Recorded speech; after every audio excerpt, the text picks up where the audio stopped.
আলহামদুলিল্লাহ আলহামদুলিল্লাহ কাফা ওয়া সালামুন আলা ইবাদিহিল্লাযিনা ইসতাফা আম্মা বা'দ। আজকে আমরা আলোচনা করব হাওয়াই জাহাজের মধ্যে এরোপ্লেনের মধ্যে নফল নামাজ কিংবা ফরজ নামাজ পড়া চলবে কি না। হ্যাঁ, অবশ্যই হাওয়াই জাহাজের মধ্যে এরোপ্লেনের মধ্যে নামাজ পড়া চলবে, কিন্তু আমার রুখ যাতে কেবলার রুখ হইতে ফিরে না যায়।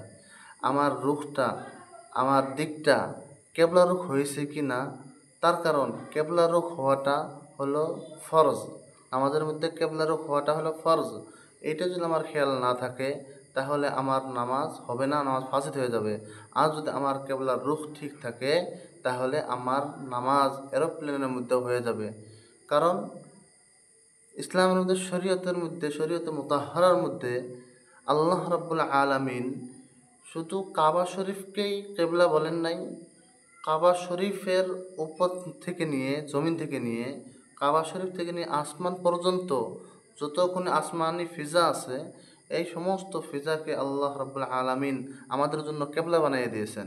সেই জন্য হাওয়াই জাহাজের মধ্যে ওঠার পর যদি আমরা কেবলা রুখ ঠিক থাকে তাহলে আমাদের নামাজ হাওয়াই জাহাজের মধ্যেও হয়ে যাবে।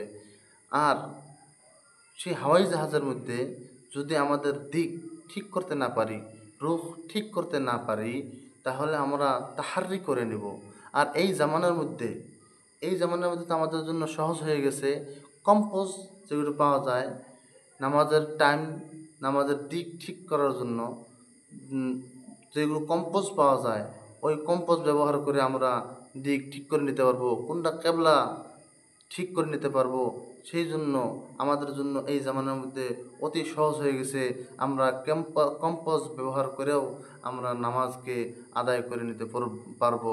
সেই জন্য আমরা যেখানেই থাকি না কেন আমরা 5 ওয়াক্ত নামাজ দায়েম কায়েম করার জন্য চেষ্টা করবো ইনশাআল্লাহ তাআলা।